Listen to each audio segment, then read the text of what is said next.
今日の話はね、初心者の方へというタイトルでね、初心者の時期はとにかくね、爆速で上手くなるね、ボーナスタイムだよっていう話をね、したいと思います。が、この初心者の方にありがちというか、初心者に限らずかもしれないんです。なのが、本当周りを気にしちゃうっていうのがね、結構いるんですね。これは初心者に限らずかもしれないです。中級者。でもね、初心者って何でも初心者のタイミングってあるんですよ。例えば僕だったら、ね、アニメーターになりました。なった後って、アニメーターのプロとして初心者からスタートなんですよ。ね。で、その前までは、学生時代ね、自主制作アニメの、なんでしょうね、中では、まあまあ、うまい感じに なりましたと、一番最初は全然下手なとこから始まって、ね。何でも、こう、ジョブチェンというのかな、自分の状況や立場が変わると、誰でも初心者なんですよ。初心者ってね、素敵な時間ですよ。何かに、こう、なんでしょうね、ある程度習得していくというか、できていくと、初心者じゃなくなっちゃうんですよ。楽しくなくなっちゃうんだよ、逆に。初心者の時が一番楽しいよ、何でも。って僕は思うけどね。もちろんね、上手くなったら上手くなったで、別の楽しさがあるんだけど、最初がね、ほんと爆速で上手くなるんですよ。爆速っていうのは、昨日の自分と比較してほしいんです、ぜひ。周りと比較したら、初心者って、それはね、全然上手くないです。何でも、それは絵だって、なんだってね。周りと比較したら、やめちゃいます。普通に考えて。でも、普通に考えてくださいよ。周りの人ってあなたの10倍、100倍、1000倍ぐらいやってるんですよ。それであなたの方が上手かったら、おかしいでしょ、設定っていうか。あなたどんな天才なんですか、それに関してみたいな。だから、いや、初心者だけど、なんでみたいな。下手なんで、やめましたみたいな。そりゃね、書いたことなきゃ、うまく書けないよ。そりゃね、何でもそうです。はい。なので、続けるかどうかとかやるかどうかって、結局ね、楽しいかどうかなんじゃないかって、めちゃくちゃシンプルなんですけど、そう、楽しけりゃ続けりゃいいし、楽しくなかったらやめればいいし、っていうのが、これあらゆることで、言えるんですよね。で、描き始めました。全然楽しくないです。ね。それは、絵を描くことそのものが楽しくないという場合ももちろんあると思う。別にみんなが絵向いてるわけじゃない。楽しいわけじゃない。最初はなんか楽しいなと思ったんであれば、多分、ちょっとは向いてるんですよ。ね。別に趣味で続けようが、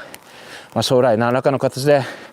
お金を稼いだりプロになる人もいるでしょうよ。ね。なんですが、書いて楽しいっていうことは多分ちょっとは向いてるんです。しかしこれはですね、いつしか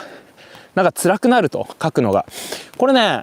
こっちだったらいいんだよね。自分で書きたいんだけど、うまく書けるようになりたいんだけど、それがどうにも形にできないとか、思ったような絵が描けない苦しみだったら僕はいいんだけど、やっぱ他人と比較しちゃって楽しくない、書くのが辛くなってくる。こういう人はね、ちょっと考え方変えないとちょっと辛くなってくよね。比較するのは昨日の自分でいいんですよね。初心者の頃が本当に爆速で上手くなる理由っていうのはいろいろあるんですけど、今までやってなかったからね。今までやってないことをやった瞬間って凄まじく成長するのね。ですが逆を言うと、そういうですね、ボーナスタイムってそんな長くないんですよ。1、2年かな。はい、下手したら、いや、すっごいいっぱい書いてる人は最初の1、2年でその人の潜在能力の50% から下手したら7割ぐらい決まるんじゃないかなって。1、2年でだいたい7割で、その後の4、5年で3、4年、4、5年ぐらいかで9割、10年目以降っていうのかな、7、8年目以降は 90% を 95% にし、95% を 99% にしていくのが、その後ね、延々と続く10年、20年のコースっていうね。っていうぐらい、今の話をちょっとね、僕はね、ちょっと理系なんでそういうの好きなんですけど、ちょっとグラフにしてみると分かりますよ。すごい加速でバーンって上がるんだけど、そっからね、すんごい停滞するんですよ。そんな簡単に上手くならないんですよね、人って。最初だけなんです。もう最初の1年2年ぐらいにすごく人って成長するんですよね。なので最初の時期に変に自分のパターンというかスタイルを決めない方がいいかもしれない。僕はね、初心者の時にじゃあどうしてたかっていうと、今言ってたようにもうほんとね、全然書けないとこから始まったから、毎月レベルが変わってました、ほんと。毎月全然違う人並みに画力がどんどんね、更新されてったんですけど、その時に考えていたことは、まだ全然自分は書けないんだから、あるいはもう、アニメサークルとはいえ、一応中学校、高校と書いてきた人もいる。そういう人に比べて、全然書けないのは当たり前なんですよ。だって書いてないんだもん。周りの書いてんだもん。ね。まずは下手な自分を受け入れる。その間別のことやってきたわけじゃないですか。自分は別のことしてたんだから書けるわけない。一旦諦めてくれうまく書くことを。無理だからな、今の瞬間うまく書くな。だってその分書いてないんだもん。だけどさ、うまく書けた方が楽しいんですねっていうのは。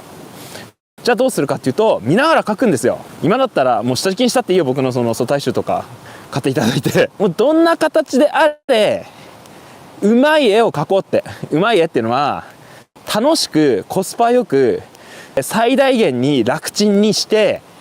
いい感じに見えるやつを描こうよって話です。僕は全身うまく描けなかったですよ、最初。顔だってうまく描けないんですよ。顔だって特定の角度しかうまく描けない。その特定の角度だってうまく描けてるか分かんない。要するにぐちゃぐちゃですよ。中でいかに楽していかにうまく見える絵を描けるか。まず下手に見える部分は描かない。最初からうまく見えるとこだけ描くんです。はい。で、僕の場合は最初からどっちかっていうとレイアウトとか構成とか配置とかそういうことにはすごく興味があって、キャラ単体では僕はね本当に描けないなと思う。だって描いたことないし。でも配置はどうにかなるなと思ってレイアウトの方すごく意識してました。最初からどっちかっていうと。そういう意味では絵の本質っていうのはもちろんキャラクターの造形そのものの美しさは大事なんだけど、配置がめちゃくちゃ重要だよねっていうのは最初から実はね自覚があったんですよ。ね。なのでどっちかっていうと配置にこだわってましたね、レイアウトに。てな感じで自分の絵のまずさを他の能力で補えないかなっていうふうに考えてやってました。村井さんは自分より後に始めた人が自分よりかなり上手かった時はどう考えましたか？いや、その人は俺より書いてるよ多分過去の積み上げが自分より絶対あるよ、そういう人は。どう考えても。同じ時間を過ごしてるんだけど自分よりそのことについて考えてる。このどっちかですね。だから才能だよね。才能って何って、ポテンシャル、潜在能力って何って、それはそのことに考えてる時間が長いって僕は思ってます。まずそういう人は自分よりも後に書き始めたのに僕より上手い人っていうのは僕よりも24時間の間でそのことに使ってる時間が多いんですよ。もちろん書いてる時間も長いかもしれないけれど頭がそのことを考えてるんですよ。わかります？だから24時間のうち寝てる時間もそのことを考えてる人に勝てるわけないんだよね、これ。そうやって結局人はその持ち時間っていうのかな、自分の持ち時間をどのように使ってるかなんだよね。だからその持ち時間のその密度ですよ。その持ち時間の密度がやっぱ上手い人、あるいは上手くなる人、爆速で上手くなってる人ほど僕はやっぱりその人は自分よりもそのことについて考えてるって考えるようにしてるで、実際話すと自分より上手いなと思う人と話すとほとんどの場合自分よりよく考えてます。やっぱだったりこだわりがやっぱりより強かったりとか、やっぱ自分よりねそのことについてね考えてるよ。だからそういう意味ではね、絵の世界っていうのは、絵の世界というかね、こういう実力の世界ってすごくフェアなものだと僕は思いますよ。あなたよりも上手い人、しかもあなたよりとても若い人が自分よりもすごい上手かったらへこみますよね、ショックですよねって。それはその人がその分だけ持ち時間使ってんだよって僕は考えるようにしてる。多分それで間違いないと思うけどね。だから一言で言うとしゃあないじゃんって、俺そんなに興味ねえんだもんっていう風に開き直るしかないよなんか無理っすよっていうと自分の好きな範囲でとか自分の興味の範囲で勝負しようっていう風にしか言えないよね、それはね。なんか初心者の時に自分の才能がとか言うんだけど例えば自分才能ないんですよっていう人いますよね。何かやった時とかにね。いやそれはやってないだけなんです、ほとんどの場合ね。絵の才能がないんですっていう人はですね、そもそも描いてないそうで、絵描き始めたら描き始めたで、キャラクターは好きですね、描くのは好き、キャラクターを。だけど自分は空間とかパースとかのセンスはないんですって今度始まるんですよ。いや本当かなって、単に描いてないだけなんですよね。もちろん自分でなんかこれ自分は難しいなとか無理だなとかちょっと拒否感がある、自分でちょっとやるのは辛そうだなという予感がするというのは、それが才能なのかもしれない、分かんないけどそう、最初からポジティブになれずに何か後ろ向きというか、あまりそれに関して自分で進んでやりたいと思わないこと、これはどちらかというと才能がないことなのかもしれないですね。例えば僕だったらどうにもね、線をまとめるのがね、まあしんどかったですね。ラフまではいい気がするんですよね。僕はねコンテとか書くのやっぱ好きなんです。演出とかね、編集も好きなんですよ、映像とかアニメの。いかんせん線をまとめるのがねダメでしょうがなくてね、ほんと下手でした。線引くのがどうしてたかっていうとね、サークルでうまいやつに隠してたのね動きとかまあそうでもないと。だけどさっき言ってたサークルのね仲間にさ、ずっとやっぱ書いてたね、ずっと中高と書いてきたんでしょ、ちまちまと分かんないけど、その間に線とかやっぱ綺麗なやついるんですよ、僕よりも。書いてって言って書かしてましたよ、そいつに俺が全部ラフ書くから書いてって普通に。でも彼も結局、僕が動きとかさ、その絵コンテとかそういうのはね、なんかゴリゴリさパワフルに描いていくから、下手なくせに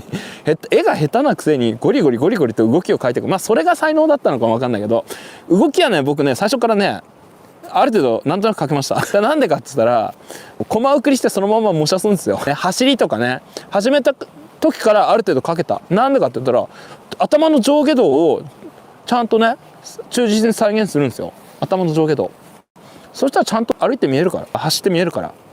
そうっていうですね、勘どころは分かったのは、これ才能があったってことなんですかね。これとこれとこれやれば書けんだろうっていうので、大体それを実行すれば大体書けたんだね。これは才能があるってことになるのか。やっぱごめん、やっぱ才能あったのかもしれないですね。ごめんなさい。これとこれとこれやったらできんじゃねって言って、やっぱできたみたいな、そんな感じでやってたのはこれ才能なのかもしれないすいません、才能あったのかもしれないですね。でもこの才能があるなしっていうのがとか初心者の時に気にしがちなやつね、自分のできることとできないことを分けて、できないことは人にお願いすればいいし、できないことが目立たないようにやればいいんですよ。最初からオールマイティーな人間はいないからでね。でそれをやり始めました、書き始めました、作り始めましたって人は多分何かが面白くてやってたわけでしょ。何かが好きで始めたんですよね、きっと。だったらまず自分の得意だったり好きなものを追求したりとか、それから始めたらいいよ。僕だったらさっきも言ったように企画を考えたり絵コンテやったりその編集したりっていうのが好きというか得意だったんですよね。なんとなく最初から好きとか興味があるっていうのは多分大体得意なんです、それはね。なのでそこから始めたんですよね。その能力をまずはバーッといろいろアニメ作ったりしてこう上げていくというか、経験値を積んでいく。僕の苦手な線はじゃあどうしたのって言ったらですね、これやっぱアニメーターにならないとこれどうにもなんねえんだなと思ってアニメーターになろうって思ったわけですよ。そしたらですね、苦手な線と対峙するというか向き合わなきゃいけないわけですよ、アニメーターやるにはというか、アニメ作るにはね。じゃあしょうがないからジブリに入った後にですね、ジブリで教わることになって、それが全然ダメでね、それやっぱ自分の能力としてやっぱ低いところだったんですよ。これは苦労したね。でもね、そこをまずじゃあなんでね、そもそもジブリそんな書けない言って入れたのって言ったらですね、線が下手でも目立たないような絵を描いたんですよ。絵コンテみたいな感じだったり構成みたいなレイアウトみたいな感じの、なるべく線が目立たないように色まで塗って出しましたからね、僕水彩画で。なんでか、線が下手だから。僕は線が下手なこと分かってましたよ。下手なのよくうまく引けない、自分が決まったところに線がいかないっていうのをよく分かっていたので、色塗ってごまかしました。いやごまかせてません、多分プロが見たらがそうやってちょっとでもよく見えるように苦手な部分をうまくもないけれど隠しながらなんとかやり過ごして、なんとかその入り口に立って、そんでもってその後線をね動画で研修とかでトレスの練習とかするんですけど、そこから徐々に上げていくんですよ。ね、今度ね線が弾けるようになったら僕は何が良かったかっていうと、圧倒的に動きの精度がね上がりました。やっぱね実生産組む時にその線がガッチャガチャなやつだとやっぱね動きの精度も低いし作業も遅いし全てがね遅いんですよ。線がちゃんと描けないっていうのはアニメーターにとって。だからその苦手な部分を克服したというか、練習プロのクオリティでなんとかちょっとね経験させてもらうことによって、そこを底上げしたことによって他の能力がガンと上がるんですよ。だからまずね皆さんが初心者の人がやるべきことは、その苦手な部分とか目つぶって全然いいんですよ。苦手な部分が目立たないような創作をするんです。でそれでまず自分の一番得意な部分とか楽しい部分の能力だけ上げるの、ガーって。でそしたらねそれじゃどうにもいかないところまで行くんですよ。もう無理だって。そしたらその時に初めて弱点を考えればいいんですね。器用にですね弱点もね同時にですね補おうとかじゃなくて、まず初心者あるいは書き始め作り始めの人にとってはまず一番大事なことはね続けることなんですよ。ね、やめたらそこで終わりなんですよ。ね、続けることの方が一番大事なのね。継続すること。あとは継続するに値するほどこれは楽しいことかどうかっていう判断ですね。僕にとってはアニメとか絵とかを描くってことはこれは一生やるに値するぐらい面白くないかっていうのは学生時代思ったんですよこれね。だからこれ何でも入れられんなと思って、入れられるって絵って、まさに絵と人生みたいなもんで、人生そのものにできんだなって絵っていうのはね。だからこれはいいやと思って、これは割と人生を使うに値するものだぞっていうふうに思ったんですよね。しかも絵とかスポーツじゃないです、音楽とかスポーツに比べたらまだ成功確率が高いし、やれそうな気がするとこのなんとやれそうな気がするっていうのがね才能って言われたらそれまでなんですけど、そんな感じでした。初心者とかね中級者上級者とかね、そもそもそのレベル分け、その人のレベルの区分けなんか僕考えたことないですけどね正直とか、ただそれだけで僕の方で定義するならば初心者っていうのは素人目に見ても微妙な感じ、で中級者っていうのは素人目に見たらうまいんだけどプロから見たら微妙かなと。で上級者はプロの目から見てもうまいんじゃないっていうね。でも大体これで合ってんじゃねえかなと思うんだけどね。これ大体言えませんか？多分僕の好きなゴルフにしても料理にしても多分これは使える定義なんじゃないかなと、正直思ってるんですけどね。そんなの気にしてもしょうがないよってことよ。自分は中級者なのかな上級者なのかなとかさ、そんな気にしてどうすんだよって。まず目の前の中級者、これは他人の目っていうものにさらした時に自分がどうかっていう話なのね、最終的にはね。なのでつまんないからなんですよ。で面白かったらやりゃいいし、つまんなかったらやめればいいんです。ただそれだけの話なんですよ。ね。なのでそんなの気にしてもしょうがない。気にしてもしょうがないこと気にしてる時間あんだったら、目の前のことに集中して楽しく書くなり、やめるなりすりゃいいんじゃないっていうのが僕の本当意見ですね。